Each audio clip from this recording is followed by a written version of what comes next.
السلام عليكم الإخوان والأخوات، مرحبا بكم وألف مرحبا في قناتي وقناتكم قناة رحيمو. كيف كتعرفوا القضية ديال أمي فاطمة. ما بقاوش كيعطيونا أخبار، ما بقاوش كيصوروا معاها مدة هادي. ولكن قضية أمي فاطمة باقا غادا القدام، وكاين الجديد في القضية. مهم تبعوا معايا حتى الاخر باش غادي نهضروا في هذا الموضوع هذا. وعندي انا اخبار يعني بحثت ووصلتني بان امي فاطمه قريبا ان شاء الله غادي تفتح القضيه وغادي تلقى بنياتها. فحسنه وحسنيه كي كانوا المغنيتين المشهورتين، يعني صفاء وهناء ولا وحدين اخرين. المهم قريبه باش تلقاهم. كيف كتعرفوا نادية الصحفية شوف تي في هي اللي متبعه القضيه ديالها. وما بقاش مؤخرا، يعني هذه اكثر من اسبوع ما بقاش صورت لنا حتى شي فيديو مع امي فاطمه.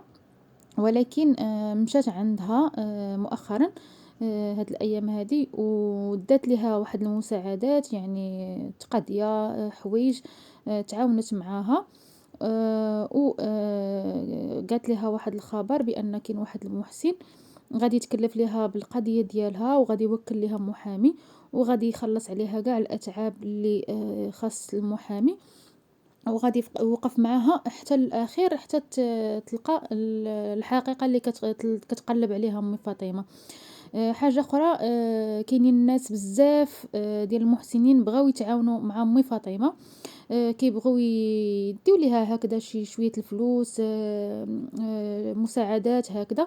ولكن امي فاطمه متردده يعني باش تشد هاد المساعدات، حيت الصحفيه ناديه ديال شوف تي في قالت ليها ما تقبلي حتى شي واحد، ما تقبلي حتى شي مساعده من عند حتى شي واحد، ما تصوري مع حتى شي واحد الا ما كنتش انا. وهذا خطا كبير، لان امي فاطمه محتاجه اي حاجه قليله ولا كثيره محتاجه ليها.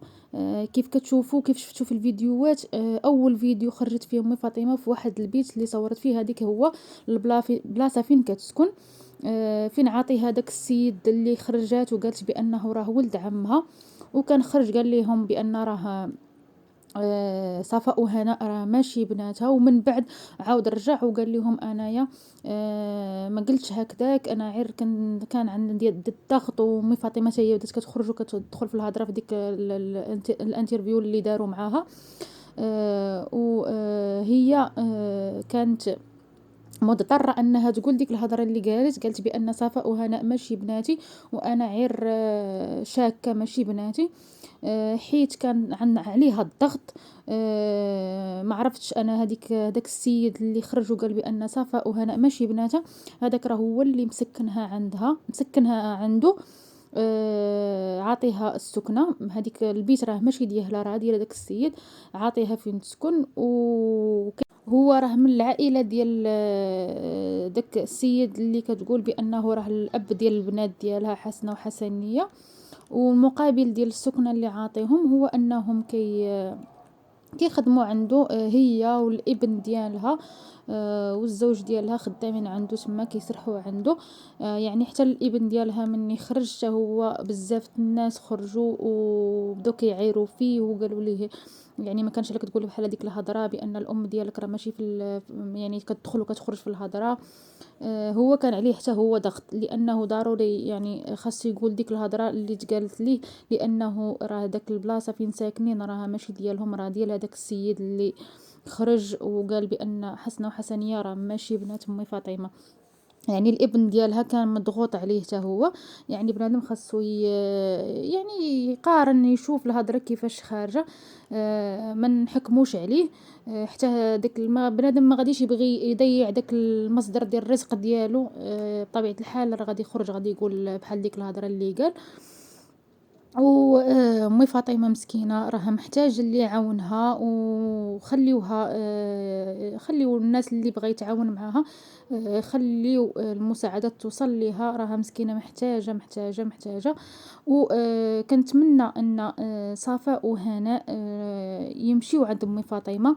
علاش؟ هُما أنا ديما كنشوفهم كيمشيو يعني ديك خيريات، تحت الإشراف ديالهم كيمشيو كيغنيو يعني. علاش ما يعتبروش أمي فاطمة يعني بحال هداك راه مكان ديال واحد المكان، بغاو يمشيو يشرفوا عليه ويمشيو عندها، يجبروا بالخاطر ديالها.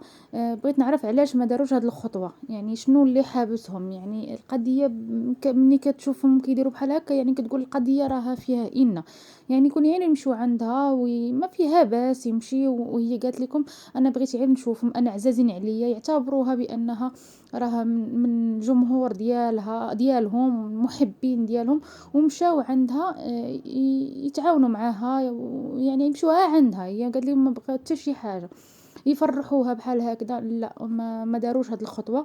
ما عرفتش علاش ما بغاوش يديروا هاد الخطوه وما مشوش عندها. كنتمنى انهم يديروا هاد الخطوه ويبردوا النار ديال امي فاطمه، واخا ما يكونوش البنات ديالها، يمشيو عندها. وحاجه اخرى بغيت نعرف بان هاد القضيه ديال امي فاطمه يعني تعرفات في المغرب كامل. يعني يعني ماشي يعني امي فاطمه كتقلب على بنت وحده، يعني كتقلب على جوج توام بنات. يعني يعني كاينين يعني ما كانوش صفاء وهنا غادي يكونوا شي جوج بنات توام وحدين اخرين يقدروا يخرجوا يقول لهم نقدروا حنا نكونوا البنات ديالها.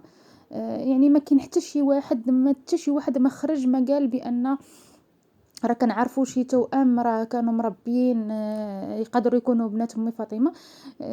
حتى شي واحد ما خرج. يعني القضيه فيها يعني راه قضيه امي فاطمه راه ولات قضيه راي عام، يعني كل شي عارف، كل شي متبع القضيه ديال امي فاطمه، وكل شي باغي يعرف التوأم ديال امي فاطمه شكون هما.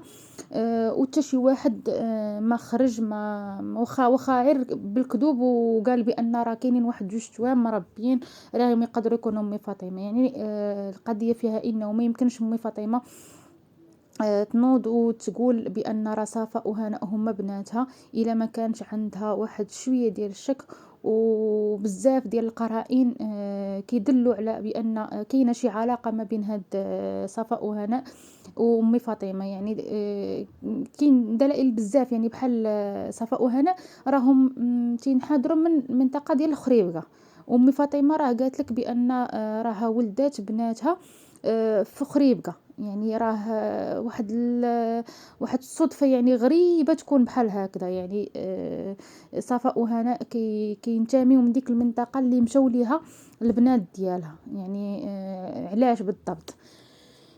كنتمنى ان امي فاطمه تلقى بنياتها تكونوا صفاء وهناء ولا ماشي صفاء وهناء. وكنتمنى ان الناس يعاونوها، اللي قادرين يعاونوها واخا غير بالقليل يمشيو مع عند امي فاطمه ويعاونوها، مسكينه راها محتاجه. دوك الصحافه اللي مكلفين بها يخليو امي فاطمه تاخذ دوك الاعانات، راها محتاجه ليهم امي فاطمه. وكنتمنى ان امي فاطمه تلقى البنيات ديالها وتجبر الخاطر ديالها. والسلام عليكم ورحمه الله.